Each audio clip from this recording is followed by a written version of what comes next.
later on, by my fourth year of teaching, it had started kind of catching on a little bit, or I would see kids sneaking into some of the shows, some of the seniors. And I'd be like, you did not see me here, and I did not see you here. What is up, humans? On today's episode of Windy City Joes, we had a one-of-a-kind, very special guest. His name is Corey Smith. You may know him from his absolute banger, If I Could Do It Again, his, 8-hour road trip that he had with his boys that song is pretty much based on. He'll be at Joe's on Weed Street on June 17th and Tailgate and Tallboys on June 18th or 16th. Wait, is it July 17th he's at? Oh, no, it's June 16th, Tailgate and Tallboys, Thursday. And then Joe's is the 17th of June. I swear. I thought it was July. We can do this. I'm clicking on tour right now. Corey Smith. Great beard, by the way. Oh, it is June 17th. June 17th, Tailgate, or June 17th, Joe's on Weed Street. June 16th, Tailgate and Tallboys. By the time this comes out, this will probably all be irrelevant. Shout out to Corey for his time. He's awesome. And we hope y'all enjoy the episode. And you can find him on Instagram at Corey Smith Music and anywhere else on social at Corey Smith, as well as his website, CoreySmith.com. Yep. And then his tour goes all the way until September 2nd. Alabama, Mississippi, Florida, Georgia, Tennessee, South Carolina, and all that good jazz. You can check out his link tree in the description of his Instagram with all of his tour dates there and get tickets so you can see him live. And you can check out his MySpace at MySpace.com. If it's still alive. Yeah, we don't know. Enjoy the episode. This has actually been a pretty exciting year for you as a sports fan perspective. I know you are a diehard Georgia Bulldogs fan, go Dogs, and a Braves fan. Which team winning was more, I guess, impactful in your life? Well, and this is no slight against the Braves, but Georgia was definitely much bigger. I feel much more vested in that. So, as a college football fan, do you hate Alabama, or do you respect who they are? Or as a Georgia Bulldog fan, I guess who are you not really a fan of in the college football world? Well, hate's a strong word, right? For most of my adult life, Florida has had the highest level of animosity, but recently Alabama surpassed them after so many heartbreaking losses to them. So I would say I don't hate Alabama. I have respect for them, but it's it's a respect. What peppered with hate. I think that's from Get 'Em to the Greek. Remember that movie? It's a respect, but it's peppered with hate. How do you think you guys are going to be this year? Because your entire defense went to the NFL. It's funny. I was talking to my son about it last night, and I feel like there shouldn't be a whole lot of pressure this year. I think the Georgia fan base is so fired up that we finally won. I think we're going to be great.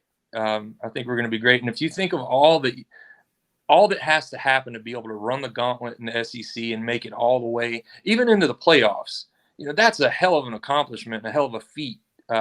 And I don't know how realistic it is to expect that every season. I think we're going to go out there and we're going to be competitive. We're going to be competitive in every game. And at the end of the day, it's college football. You never know what's going to happen. So I'm excited about it. I'm glad Stetson's back. I think it's going to be fun to watch. Do you think the college football playoff should be expanded from 4 teams to 8? I do. I think it would. I just think there's so many of these bowl games that they're just not fun to watch. They don't really mean anything. Why not expand it? And, I think it would be better for college football. Well, I think giving those underdogs, the NCAA March Madness tournament, giving those underdogs a shot is absolutely worth it. Because if there was an 8 seed to pull off an upset against a Bama, or that would just be insane, especially in the college football world. Yeah, and I don't think you're not having to reinvent the wheel. There's games already being played. that are bowl games. Just make them mean a little bit more. Make it where there's a chance to move on. I think it would only make the postseason that much more fun to watch. So as a Braves fan, how upset were you with them not bringing back Freddie Freeman? I wasn't completely shocked. Okay. Obviously he was the face of the franchise for so long. You get it. At the end of the day, it's also a business. I don't think Freddie Freeman lost any love around these parts in the Braves Nation. I mean, everybody gets it. Would have loved to have him stay, but it's part of the game. I'm a huge St. Louis Cardinals fan. So when Pujols left years ago, thank God he's back this year. But when he left years ago, I was just like completely devastated. But yeah, at the end of the day, it is a business. And then being in Chicago, I mean, the Cubs gave away Anthony Rizzo for like a dishwashing machine, which was just insane. Yeah, and I'm a diehard Cubs fan, so I'm just always devastated and disappointed. So yeah, I will say this season was great. I enjoyed watching the games with my kids, and I'll confess, like I don't follow very closely throughout the whole season. My interest, I pick up interest the later in the season. My buddy Blake that works with my management, he always gives me hell about that because he every game the whole season, and then I jump in at the end and get interested. But I enjoyed watching the postseason with my kids, and it brought back so many memories of when I was their age, watching back in the 90s with my grandfather and with my dad. It's just it was great. Well, and I mean, baseball is there. I mean, there's 162 goddamn games. Like it is so hard to keep up with it every single time. So whenever there is that fan where it's like, oh, I watch every single game, I'm like, oh, okay, you're crazy. But then there's the people that play fantasy baseball, and they're on another level of crazy. Yeah, I've always told people that in the fall when college football's on, I'm all in. My Saturdays are spoken for. And I don't know if I have enough passion to share that throughout the whole summer as well. So I really love the fall, though. The fall is a wonderful time to be a sports fan. It is a great time of the year. So speaking of summer, we were talking to a tour manager the other day, and I was interested of his perspective on, does he prefer like the winter season of music, so like hitting different venues, or does he prefer the summertime and hitting different festivals? Which one do you prefer? Ooh, I prefer the wintertime. I think I like playing clubs. I've spent most of my career playing in clubs. I like the intimacy of that. I like how it comes with certain challenges that are kind of fun. I don't know, they keep every night interesting. I love doing the festivals, but boy, it's so stressful looking at a weather map, watching the radar. A good thunderstorm will put a damper on things real quick. I didn't even think about that. That's a good point. Well, we know you're going to be at Tailgate and Tallboys this weekend. We are too. We're actually hitting the road for like an on the podcast or on the road podcast. Yeah, sorry, I can't talk. On the podcast road. Yeah, on the podcast road. So that'll be great. Hopefully, weather permitting, it is fantastic. Have you performed at Tailgate and Tallboys previously? I have not. Honestly, I haven't done a ton of festivals over the course of my career. So I'm really excited about the ones that I've gotten on this year, and in particular that one. It's like pretty big deal, huh? So I'm from Central Illinois, and it used to be like staged in my hometown, and it was just like trucks are mudding, people are going nuts, there's just beer being flown, like it's crazy. So it should be an absolutely like awesome environment, and just the people are going to be nuts. Yeah, I can't wait. I didn't, I'll see stuff pop up on the calendar, don't really know what it is. And then this one, for a few weeks, I've had people texting me, and I looked at the lineup and I was like, oh, okay, it's like a festival like that. Most of the acts are especially the headline acts, they've got background on country radio. They're sort of household names among country fans. So it's always really cool when I can get on those stages. I'm a bit of the oddball because I don't have like number one hits or anything, but I fit in with everybody backstage. Like, I know a lot of people. It's fun hanging out, but I always feel like there's a lot of fans that are like, "Who the hell is this guy?" Well, you definitely have bangers out there. Don't get me wrong, but one awesome thing I found while researching you is you were the number one unsigned artist on MySpace for 2 years, which is crazy because MySpace, RIP, kind of. Maybe. I think it's still out there. I just don't think anyone uses it. Yeah. When was the last time you checked your MySpace profile? I don't even know if I don't think I have one. They have to like deactivate it over time. I had one for maybe a couple months and I got bored because it was like kind of on the decline by the time I got on the bandwagon. And then that was when Facebook was big. And now I don't even check Facebook. So people don't really appreciate how cool MySpace was in terms of finding new music. I think MySpace probably made my career. And I'm, obviously dating myself big time here, but when I was just starting out and had put out a couple of records, MySpace was starting to take off, and I got most of my communication with fans came through my email through the website. And I had a fan text me, and he was like, "Hey, there's this platform called MySpace, and I'm a big fan, and I created a page for you. I hope you don't mind, but all these people are coming to it, and I figured maybe I ought to, let you run it since it's okay. Well, let me check this out." And he gave me the login info, and I was like, "Well, this is cool." And I think at the time there were like maybe 400 or 500 people that were liking the page or following the page or whatever. And then I started putting my music on there. And so back then, if you got on MySpace and you were like wanting to find music, if you're a country fan, like, okay, country music, MySpace would pull up 3 categories, and you would have people, people love to see things ranked, like 1 to 10 or, 1 to 20. So they had 3 distinct categories. So if you search country music, you would have your, major label artist, and back then it's like Kenny Chesney's number 1. And then you go down the list of all the big country stars. And right next to it, you had your independent artists. And at the time, technically Garth Brooks was independent because he had his own label thing going on. So he was like the number 1 independent artist. And after I had been doing that for like a year, my name was right next to Garth Brooks and Kenny Chesney in the unsigned category.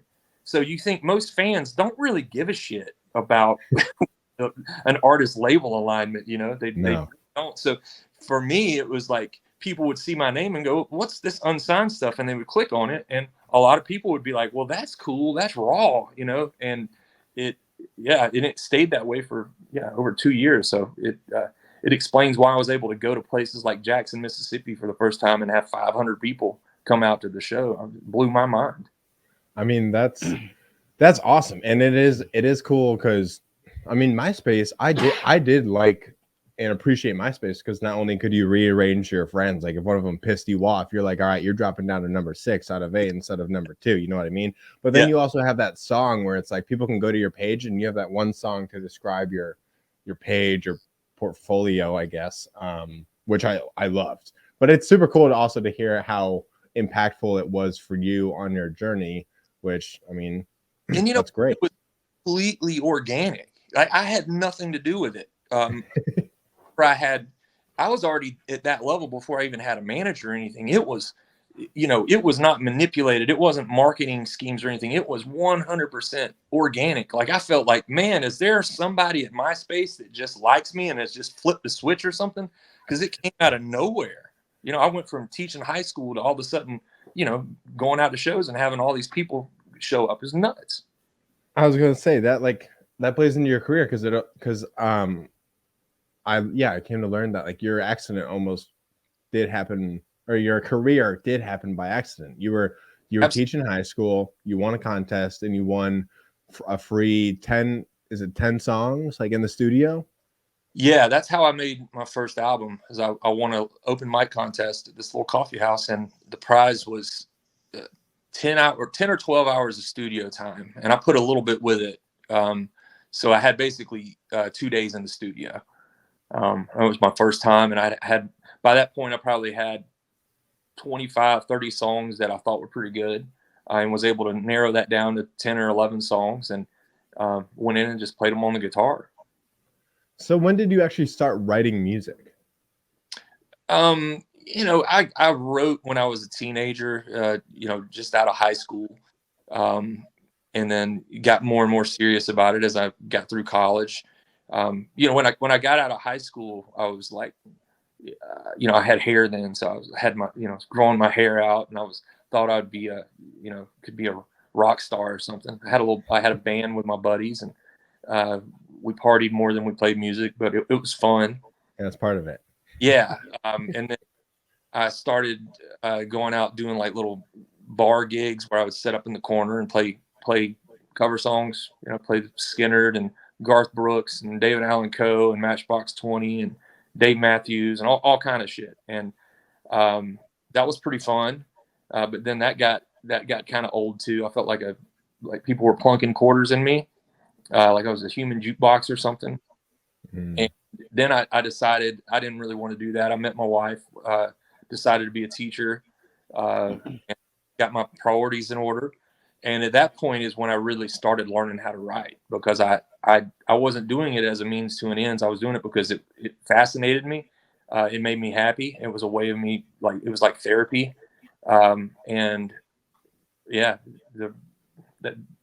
I've always tried to continue approaching writing that way the whole time. But it's been more difficult over the years because there's so much more pressure.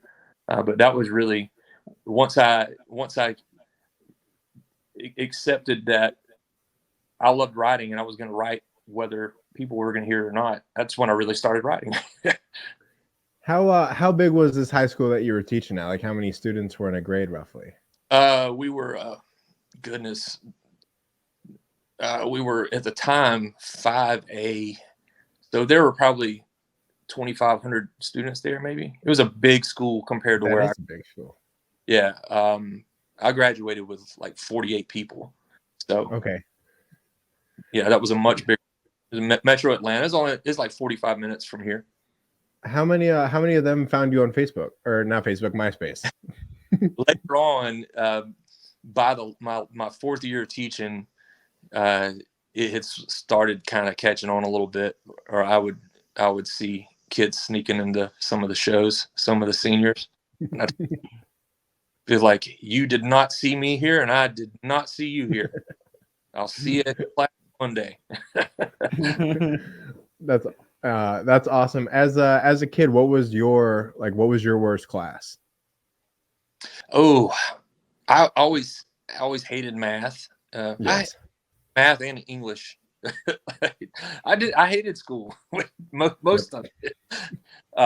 But I think algebra 2 was in class I failed in high school. I had to take that, so I really hated math. Math is the worst. In high school, my dad would give me shit because I'd have Spanish and I'd have like a 98. I'd almost have an A+ in the class, and then my English class, I'm like C-, struggling, like I'm between the borderline of a D. And he's like, "What the hell is wrong with you? You're doing better in Spanish than you are in English." Like, I don't get it. I'm sorry, Dad. I'll do what I can. It's bizarre because I wasn't a great student. I kind of coasted through. I took college prep courses and stuff, and made C's and D's and B's. But it's weird, the things that would make their way through that I would remember and not realize. Like, it surprised me. Like, why the hell do I remember that? And I was talking to my son, my youngest son, who's 15. I was talking to him about it last night. And I think I soaked up just enough so that when I got to be 19 or 20 and started kind of, I don't know, some switches started to flip, and I was able to start making some connections that kind of woke.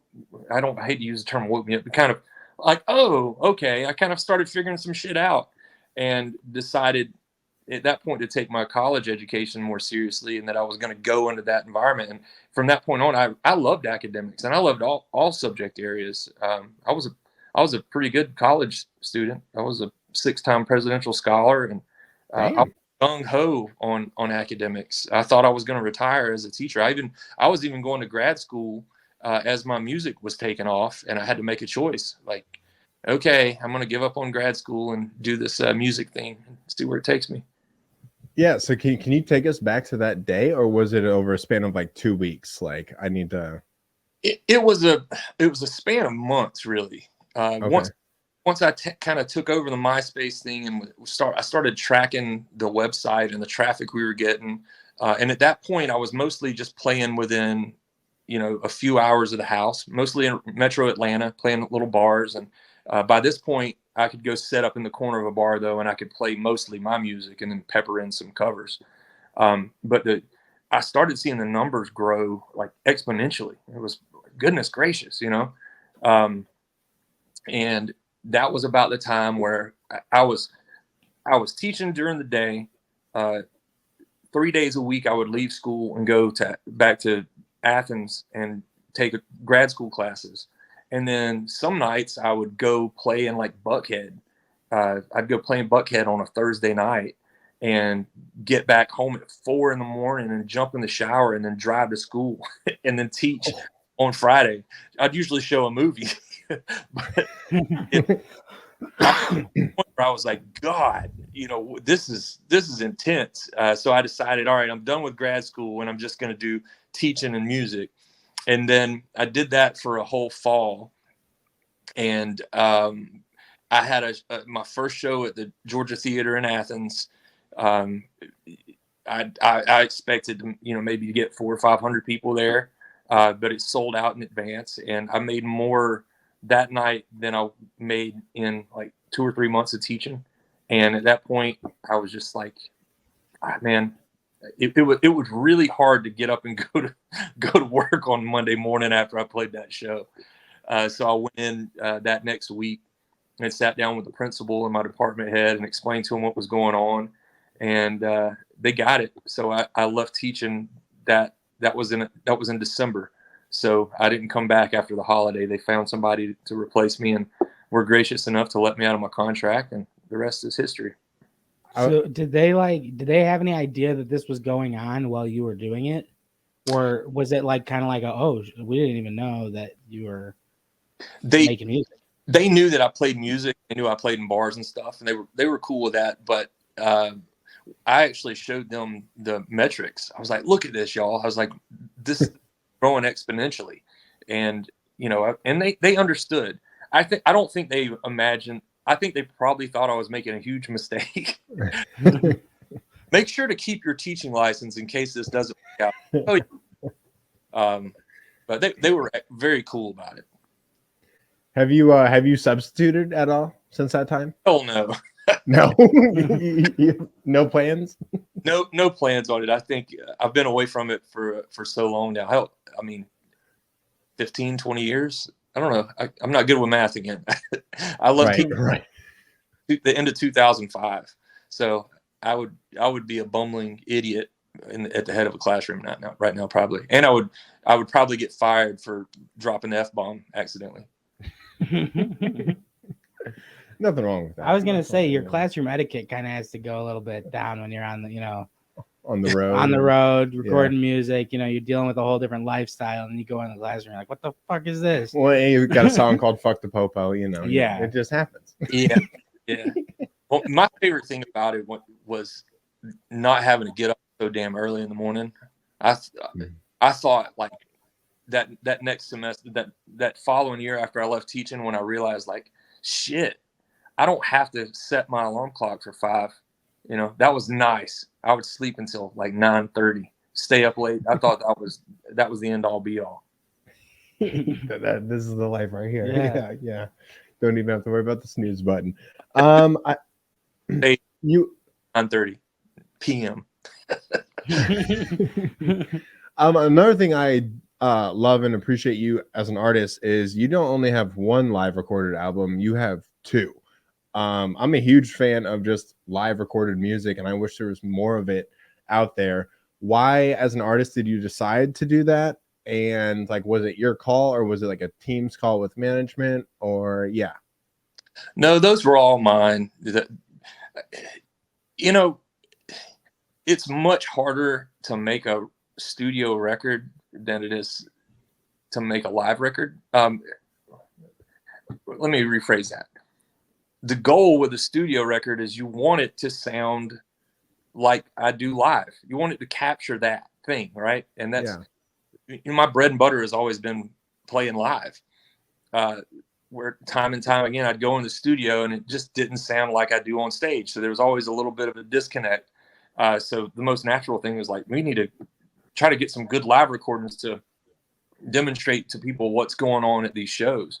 Because that was the thing that was hard to convey to people. Like, this is nuts. Hearing people sing along and hearing the energy in the room, being able to even record the mistakes, to me, there's just something that's endearing about that.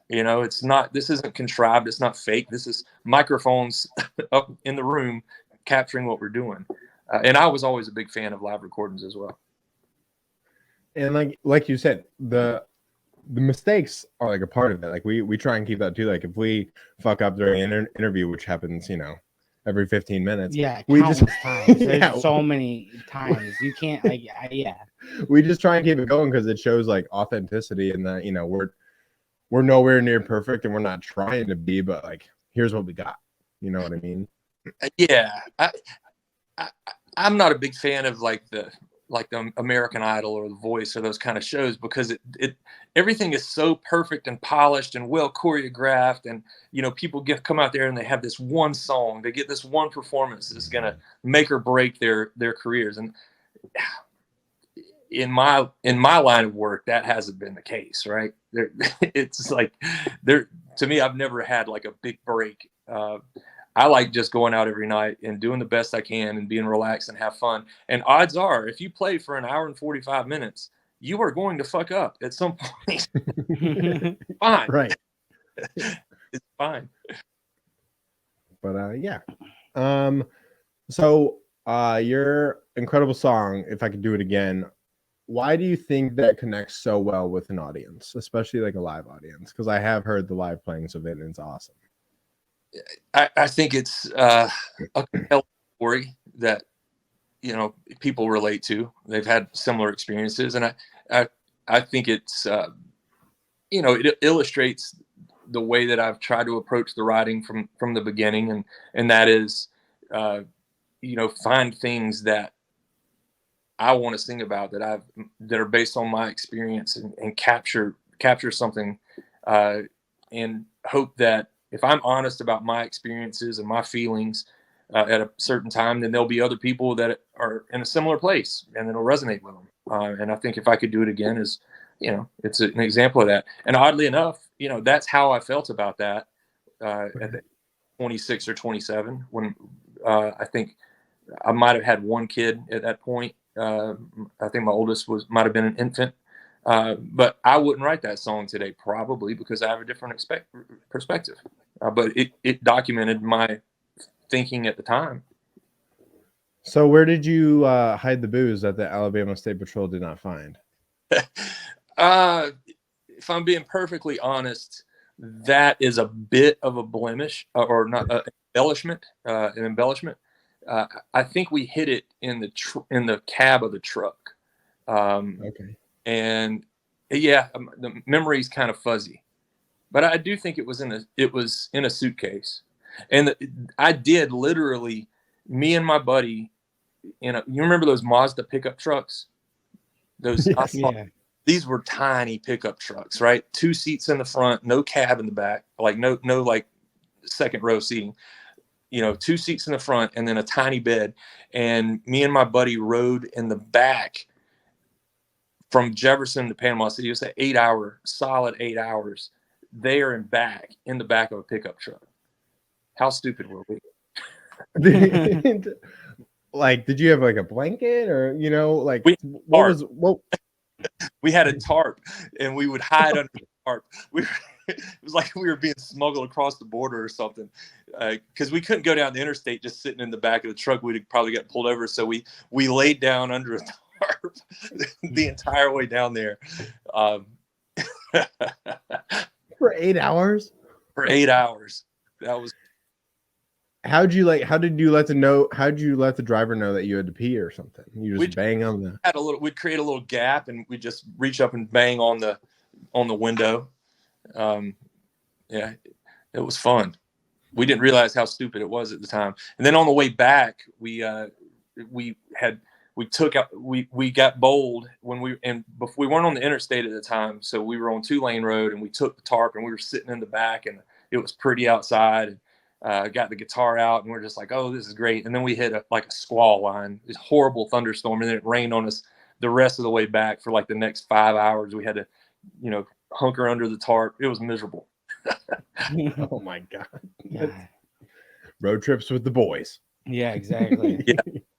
Yeah. If I could do it again, I'd do it the same. I don't know. There you go. I don't know.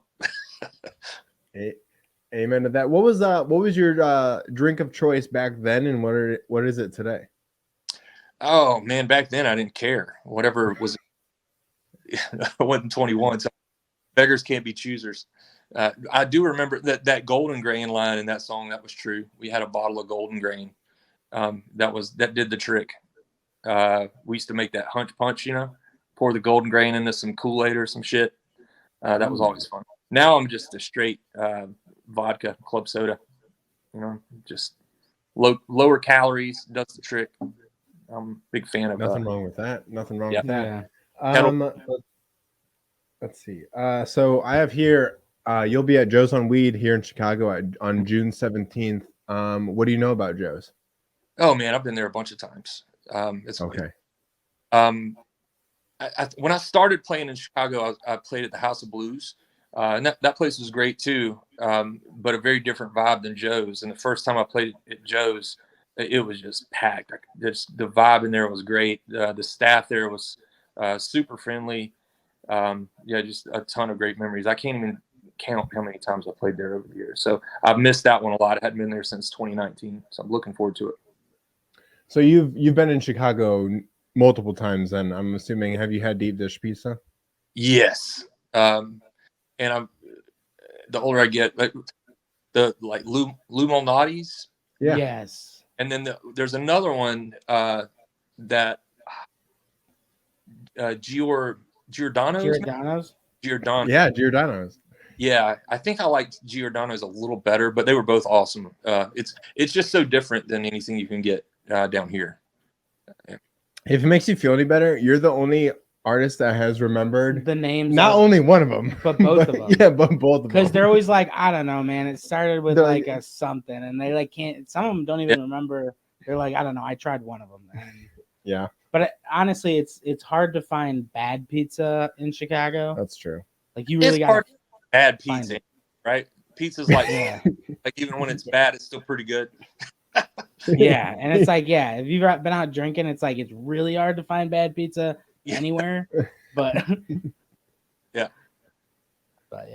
exactly. No, I've always tried to taste the local flavors whenever I've been out traveling around. Probably too much. It's hard to stay lean while you're traveling and you're around so much good food. I couldn't imagine, and I'm not a little worried. I'm a lot of worried about our weekend and how it's going to go, because who knows how Thursday night's going to go, and our heads will probably be hurting Friday morning. But we'll be fine. My head's usually hurting Friday morning though. Remember, it's a marathon. It's not a sprint. Right. That's right. Stay high. The wise words of the great Corey Smith. Corey, it's been great talking to you. Yeah, man. We appreciate your time. We can't wait to see you at Tailgate and Tallboys, and we cannot wait for you to be back in the city at Joe's on Weed on the 17th. So yeah, thanks, man. Yeah, my pleasure. I can't wait. It's been too long, so I appreciate you guys having me on. It's been great talking to you. We'll see y'all. Absolutely. Bloomington, right? Yes, sir. Yeah, we'll see you there. Take care. We'll see y'all later. All right. You too. Have a good one.